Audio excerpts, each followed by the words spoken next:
The Joe Rogan Experience. What do you think is going to happen with Trump? What do you know about the raid, the FBI raid? I have no inside knowledge. I don't know. Come on, he calls you. I think he did retweet us a couple times. He retweeted me a couple times too. Hilarious. He. I was laughing my ass off. I was like, the fucking president retweeted me. I think that the people who are arguing that he's been given a ton of fuel, like they just poured rocket fuel in his engine, I think that's absolutely true. I mean, if you just look at the fundraising he's done off the back of this already. Right, but what did they... Absolutely. Yeah, but I don't mean in terms of politically. I mean, like, legally. Like, what did they find? Oh. And is he actually in trouble? Because I think the goal was to try to knock him out of the 2024 elections, right? Bunch of Big Mac trying receipts. him for crimes. What did he do? I don't know. Do you know what he did, Jamie? Has it been absolutely released what they caught?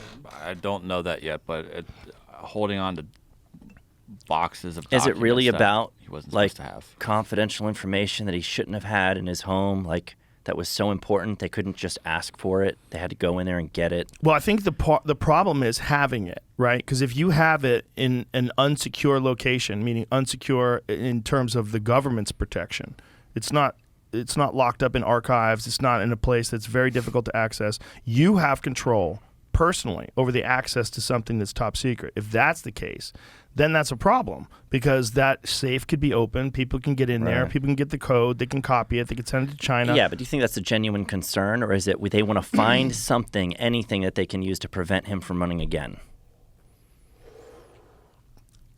I think both things are valid. I think if they're just doing that and they're using the FBI in a way that they would never use it against Hillary Clinton, and they're going after him in a way they would never go after Ghislaine Maxwell's client list. Oh my God! Then I think we've There's got no interest in that. Right. Then we have a real conversation, but it doesn't mean that there shouldn't be a real conversation about should someone have access. Now, I don't know what the files were. I have zero idea whether or not they were okay for him to have or declassified. I don't know.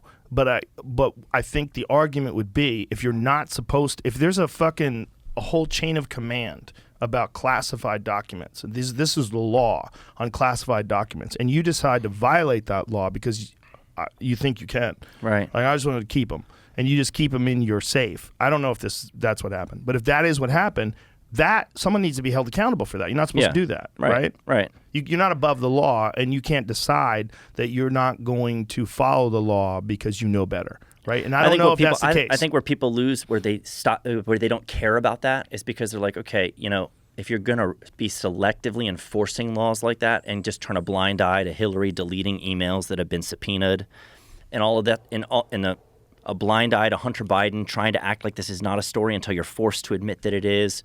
It's the double standard that makes everybody say this is persecution. For sure. And so even if there was something that was done that was wrong, they're still choosing to be selective about going after him in a way that comes across as they're after him doing what they wouldn't normally do to someone on their own side. If it was Hillary Clinton's home, they'd have no interest in what's in her safe. Because she'll kill them. Yeah. Jokes.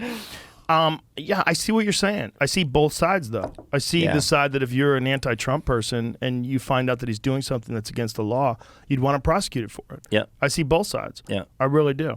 I don't know the specifics of the Hillary Clinton email thing in terms of like what those files were, but if they're the same classification of files as like he had, you could make the argument they were more vulnerable because they were on a regular laptop. Well, and it's still destroyed after a subpoena. A subpoena. I mean, imagine if Trump was subpoenaed for this information, and instead of handing it over, he burned it. Right. That is where shit gets really squirrely. Yeah. It gets really squirrely. And it's like, what punishments are there for that? Is it zero? There's nothing.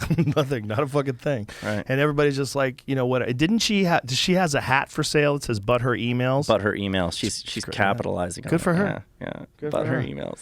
I wonder if like amongst people that are on the right now, a black hat with white letters will get your ass kicked because like the MAGA hat. Yeah. Like you could have a MAGA hat that said anything. Like I saw a lady get maced in the face because she had a hat on that said, it was a red hat with white letters that said, "Make Bitcoin Great Again." And she was at one of those protests. There's a video People of thought her it was a MAGA hat. Yeah, and some guy maced her in the face. He pepper sprayed her in the face because she had a red hat with white letters about Bitcoin. That's assault, by the way. It is assault. Well, that happened a lot at those fucking anti-Trump protests. Yeah. It's just the problem is that he was such a divisive character that he became a great enemy for the other side. He wasn't like a statesman who, like, you know, you could criticize his policies and his positions. You could say he's heartless, all you want, but he represents the United States in a statesmanly way. And like, no, Trump's, you know, he's a wild guy that like encourages people to hate him. Do you think DeSantis would demand or command more respect from the left? The left still hates him, but they don't hate him in the same way they hated Trump. They try to, but he's more reasonable. He's very like level in the way he talks about things. He's firm though. I mean, yes, he's but you know what I'm saying? Like he's not an insulting like character. Like Trump's a character. right. Like part of what he's doing is like doing comedy. It's like he's doing stand-up when he's up there. I mean, when he makes fun of Biden and makes fun of other people, like he's doing fucking stand-up. He really is, and he kills. He's got this thing, you know, and that thing is like everybody who's with him is fucking really with him, and everybody's against him is really, really against him, and he like encourages it. You know, he that is what I think is not good. That part of it, like I get where he comes from because like that's what made him, is the fighting against the haters, you know. But when you're a president, like that's a different role. That's a different role than being the fucking host of The Apprentice. Right. And a lot of people hoped that when he got in there, he was going to abandon that and just be like common sense, get shit done. But no, he's on Twitter calling his ex-girlfriend a horse face. Right. Saying about Kim Jong-un, calling him Little Rocket Man. He's fucking wild. What was it dude. he said about Rosie O'Donnell? Oh yeah, didn't he call her a fat pig? Something like Something that. like that. I don't yeah. even remember exactly what he said, but it was nasty. It was Oh, pretty he nasty. says horrible shit. He calls her a loser all the time. Yeah, but I mean, people think it's hysterical. They do, and they do have something like the but her emails thing, but his mean tweets. You know, like he could sell shirts and stuff about that because it's like, you know, a lot of people will say, I don't approve of his tweets. I don't like his tweets. No, a lot of people would say that. Yeah, a lot of people on the right will say that. Yeah, a lot of people on the right will say that. This is where I think they have hope in DeSantis that he wouldn't do the same kind of things. He would never tweet things like that. He would never call Kim Jong-un Little Rocket Man. All that shit was hilarious. It was funny. He would never call his ex-girlfriend horseface. Like that kind of stuff is, you know, in many people's eyes, in a lot of conservatives' eyes, it's unbecoming of the commander-in-chief. Beneath the office, yeah. Yeah, that's the argument against it.